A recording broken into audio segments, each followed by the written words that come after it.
Understanding the state of blockchain regulation. Meet the panelists who will explain everything you need to know about the current state of blockchain regulation. Introducing Teana Baker-Taylor of Global Digital Finance, Caitlin Long of the Wyoming Blockchain Task Force, and from ConsenSys Digital Finance, Pat Berarducci, and moderator, Fintech correspondent at Reuters, Anna Irrera.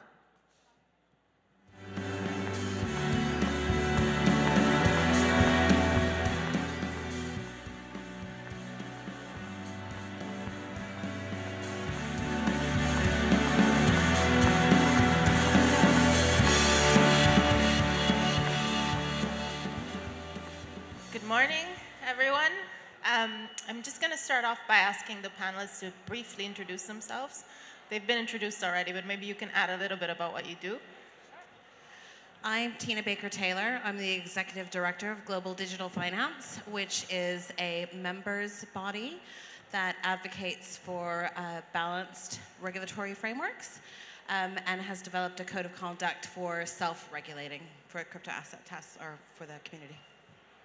Awesome. Caitlin Long of the Wyoming Blockchain Task Force. Spent 22 years on Wall Street and then spent a year and a half at Symbiont. And for the last year and a half, I've been working in my native state of Wyoming to create a welcoming environment for this industry. Hi, I'm Pat Berarducci, Head of Digital Assets at ConsenSys and co-chair of the Brooklyn Project, which is an open source style industry initiative founded by ConsenSys and the Cardozo Law School, addressing kind of the intersection of blockchain technology, public policy, and regulation. So maybe can we start off by giving us a brief overview of some of the highlights this year in terms of regulation of crypto and blockchain? Maybe you can segment off by geography. Teana, I know you're familiar with Europe and... Sure. So from a European perspective, I think this year we've started to see policymakers consulting more frequently with the industry, undertaking a number of policy consultations, developing more sandbox projects, and really trying to address some of the clarity challenges that we've had. This week, there's been a number of pretty important policy announcements. So I'll let these guys talk about. FinCEN has just come out with some guidance. The SEC obviously came out with some guidance a few weeks ago. The FATF, which is the Financial Action Task Force, had a plenary earlier this week where they're discussing what is going to be required of virtual asset service providers, so essentially exchanges, what information they need to transmit. And that might end up being a bit of a sticking point because all regulators then take guidance from FATF as a global kind of standards body. So there's been a lot this year so far. Yeah, and I would say from the perspective of a state, that the federal guidance from the SEC is muddy as always.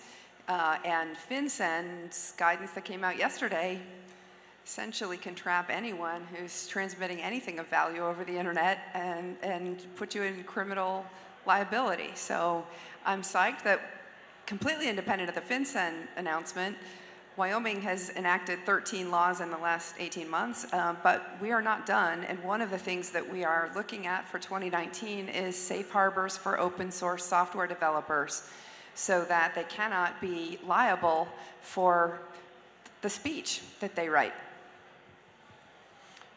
I think a couple of interesting developments this year have been contrasting the United States and some other jurisdictions when it comes to tokens. I think in Europe and Singapore, for example, it's a lot more clear that when you have a digital token that is inherently consumptive, something I call a consumer utility token, that is not a security, no matter how you sell it or why somebody is buying it. In the United States, it's obviously much more complicated and less clear. So I think it's pretty interesting to see that that distinction.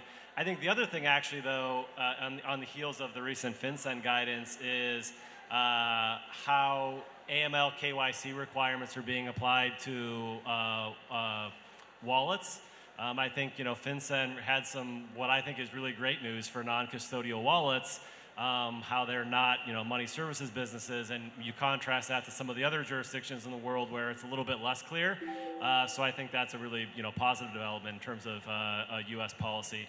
And the one other development that I'd highlight is I think, organizations like GDF, organizations that are just kind of trying to take the lead on codes of conduct and helping, push the industry forward and help regulators and policymakers come up with kind of standards. I think that's been an encouraging sign so far this year, too. I think that's a really good point because some of it is centered around the language, right? So FinCEN's guidance is saying that wallets are not going to be required to provide this information because they're not a money transmitter, right? Non-custodial wallets, yeah. But if you look at the FATF 7B recommendation, they haven't broken down, they haven't been specific about who actually is a virtual asset service provider. So does that exclude or include wallets? Because FinCEN can take the stance that they've taken, and then FATF can come in and make a recommendation that they're going to then have to contend with. So are there any other sort of highlights from the FinCEN? It seems, was it more of a setback overall for the industry, you think, or are there more positives? I think mixed. As Pat said, it was actually really good news for the non-custodial wallet providers that they're purely software providers. If they're not touching the money, they're not engaged in money transmission. But the DApp providers, I think, that's where it's muddier. Pat and I were just debating, and the fact that it's not clear, and we were debating whether it really applies to the software developers. Basically, they said, as long as you write the code and don't use it, you're okay. But who writes the code and doesn't use it? What about the SEC sort of guidance that came out a few weeks ago? How did that sort of leave the space now? Are there more questions unanswered? I mean, did it help clarify or not? So from my perspective, I think it was helpful to some extent, but I think that it still left a lot of important questions unanswered for folks in the industry. I think Wyoming has done an amazing job kind of actually providing some specific clarity with effectively a safe harbor from state securities laws. And it just, it gives people clear rules and guidelines that if you follow, at least under Wyoming law, you're not issuing a security. I think that's really helpful. I think that type of clarity is missing at the federal level and with the SEC. I think some folks in the industry, myself included, are reasonably comfortable that we know where the lines are drawn. But I think overall there's enough uncertainty in, within the industry that it really is holding, I think, a lot of innovation back. And I think it's becoming a bigger deal now because this technology has matured to the point where, we're not just talking about ideas and white papers. We're talking about tokens they're actually usable software. This stuff is ready to be used. People are ready to start doing things with this technology. And projects are having a tough time launching because they aren't sure, the projects themselves as well as their customers and others who want to interact with this usable software, they aren't sure if they're going to get in trouble with the SEC, and I think it's still difficult. So I'm going to be a bit annoying, but in jurisdictions where there has been more clarity, have projects move along quicker, and so are they getting used there, or is it a bit of a mix where things aren't getting used here, both for regulatory uncertainty, but also because maybe people don't want to use them? I'm happy to weigh in again. I think when it came to the internet, the United States did a great job in terms of how they had approached policy, and they basically created federal policy that enabled people to innovate and help the U.S. quote unquote win the internet, right? And as a result, I think the U.S. has a head start in a lot of ways when it comes to technology and innovation. And as a result, a lot of blockchain projects, they're still trying their best to make it work in the United States. But I mean, the reality is we are seeing with increasing frequency that projects, as well as investors, are just deciding to move out of the United States and focus elsewhere. And I think, unless we do start to see some more clarity in the short term, I think it'll be more and more common that we'll have projects, including some very big and exciting ones, just exclude the United States altogether in the early stages. And I think that's disappointing because, you know, what's really exciting about this technology is that you can create these products and services where, you know, people own and control their own data. People are rewarded for their own contributions to a shared network. And I think it's a real shame if, you know, those types of solutions aren't available to people in the U.S. Yeah, and Wyoming is doing everything we can to try to enable this industry while still retaining the rights of the prosecutors to prosecute fraud, of course. We spent a lot of time at our task force meeting just this week, Monday and Tuesday, talking with developers. We had amazing people show up. Jesse Powell showed up. Jeremy Wood showed up. Christopher Allen, Steve Sprague. These are folks who have been in the trenches on these regulatory issues, all of them, and they helped us try to figure out how can Wyoming carve itself out from these federal regulations. And there's a lot of discussion about having Wyoming LLCs instead of individuals participating in the project. So each individual just sets up their own Wyoming LLC. So you're ported into Wyoming for a legal jurisdiction. And then, you know, if you're setting up a Lightning node, you're doing it in Wyoming, or you're VPNing into Wyoming so that you're actually getting the benefit of all those safe harbors. It does feel to me like that's starting to take off, that people are just going to say, well, if there is a state that's trying to give a safe harbor, and we can't tip into interstate commerce, because if it's interstate commerce, then it creates the federal jurisdiction. There are ways to get it into one state. Of course, the problem with that is it's not as decentralized. But if in the United States it's all in one place and then it's still decentralized elsewhere in the world, maybe it could work. Teana, are you seeing more adoption in places where regulation is clearer? So are you talking about usage, or are you talking about issuance? I'm talking about, you know, some companies raised lots of money before it was clear to everyone that, you know, a token might be a security and you had to be more careful. They issued the tokens, and maybe adoption is like, there hasn't been like massive adoption. It's unclear where they're going. So is there, in some places where it's clear that their tokens aren't securities, is it working there, or? Well, so, you know, there are jurisdictions that, you know, we talk about all the time, similar to Wyoming, trying to create a safe harbor environment. So Malta is one. They have bespoke net new legislation as well, very focused on technology first. Switzerland is another one that came out very, very early, probably the first, I think, with a taxonomy that said, you know, this is a utility token, this is a security token. And very clear delineation between the two. Gibraltar is another location. So there are these kind of hotspots of pro or positive or, you know, opportunistic regulatory regimes. But similar to the U.S., Europe, for an example, is basically 52 countries. So it's very similar in the sense that you have member states that you have to, you know, transact with across border. So I think what will be interesting to see is the position that the EU takes on this, and the EU Commission has just started yet another kind of advisory type of body to look at how we're going to marry up these European jurisdictional differences.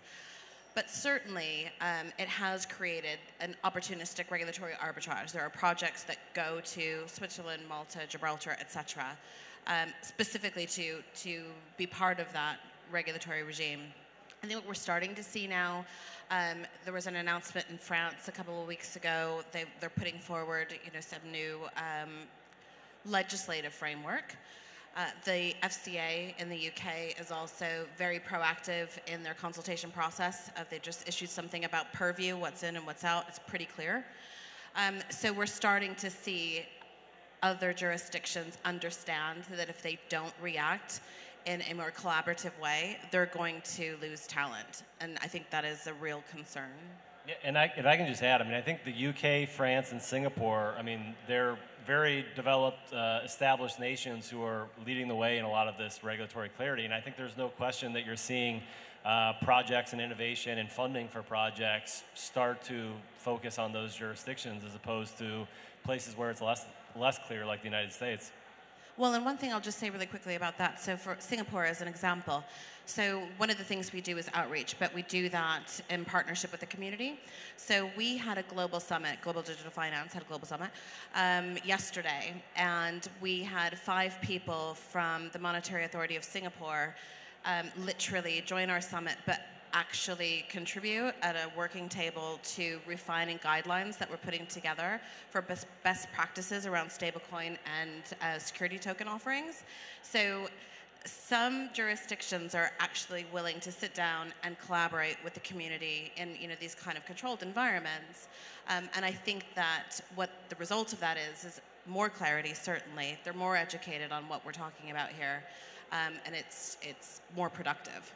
So are U.S. regulators not willing to sit down and talk? What's holding them back here?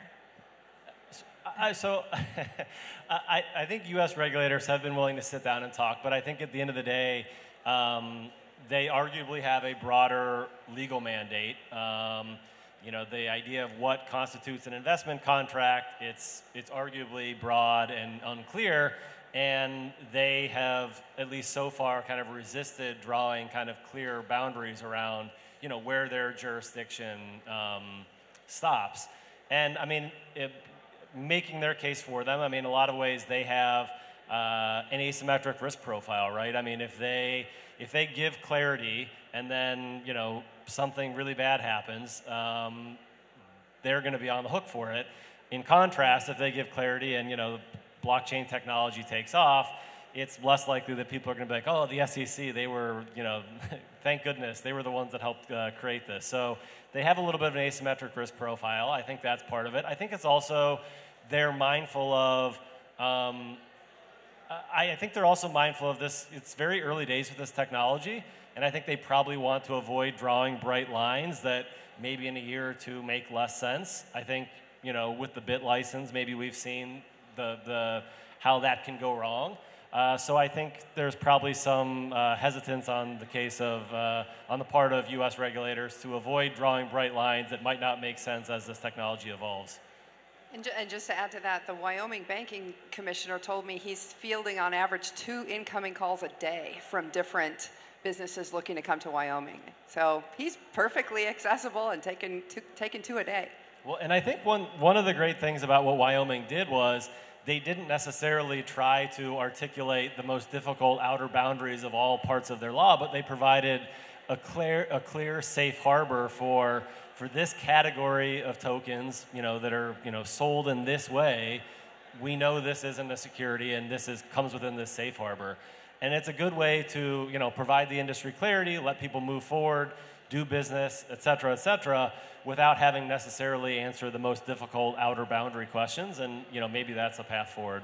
Well, and I think that's how you ring fence risk as well. So, that is a classic proof of concept approach, right? If we can prove on a smaller scale or in a more contained scale that this is possible, then you're more apt to want to expand the scope.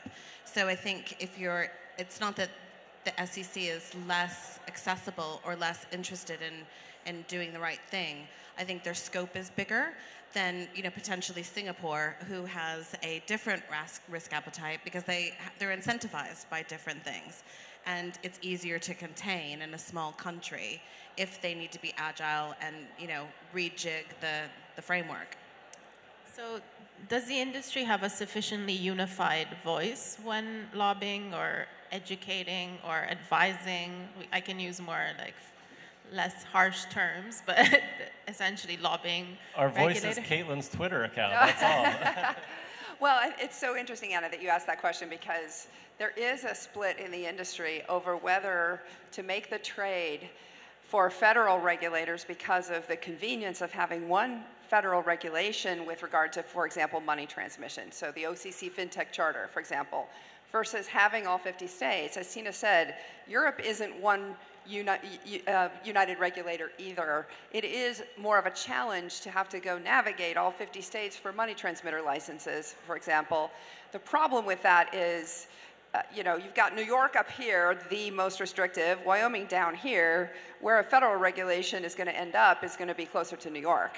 And so you trade the right to move with your feet And as I alluded, there's a lot of work going on in the legal community on figuring out how to have all these transactions within Wyoming. There is a way to do that within the United States. Someone living in New York, if they set up a Wyoming LLC, becomes a Wyoming person under the law.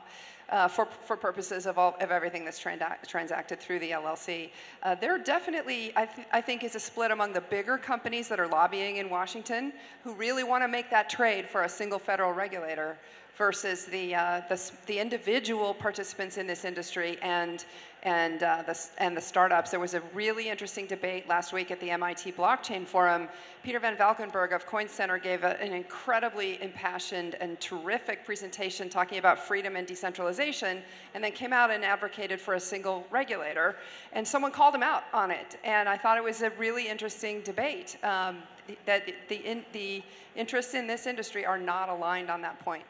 So if I could, yeah, I mean, when it comes to a unified voice, I mean, I think what's actually most important is that we make sure that everybody who has something to say within this industry has a voice. I think part of what's exciting about this industry, the idea of decentralization, is that there's not necessarily one person, one organization that speaks for everybody. And I think that will ultimately, while maybe at different periods of time lead to a little bit of chaos, it hopefully will ultimately lead to better collaboration and better, more optimized results. I mean, one of the things that we've done with the Brooklyn project is try to make sure that everybody has a chance to comment on things. Things are open source. Just today, we launched a fundraising document that's kind of an alternative to the SAFT to try to help projects get financing that may end up down the line doing token launches. That tries to take into account some of the new things we've learned about securities laws and regulations over the course of the last year. And it's posted for public comment. Everybody can comment on it. But I think that type of thing, that type of process is really important, because at the end of the day, in this industry, there's a lot of folks, you've got entrepreneurs, you've got big companies, you've got crypto anarchists, you've got academics, you've got lawyers. Everybody has an interesting perspective that's valuable, and I think the real value is, figuring out the right way to bring all that together. And I think GDF is another great example of an organization that's making sure everybody has a voice, everybody has a say, and ultimately trying to get to the right outcomes. So how does coin sort of tribalism influence all this behind the scenes sort of, deciding how to talk to regulators? Because this is quite an aggressive and petty industry sometimes. I don't know if it's just crypto Twitter or if it's just crypto in general, but, it's not hard to imagine one party saying, oh, let's just throw Ripple under the bus as long as Ether's fine, and so how do you, or one exchange not liking the other exchange and so not joining the same group. And I mean, already regulators probably have bigger things to worry about in the greater scheme of finance.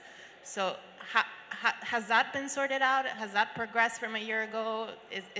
Are people coming together a bit more, or is it still very much my coin against your coin, and who cares if you go to jail?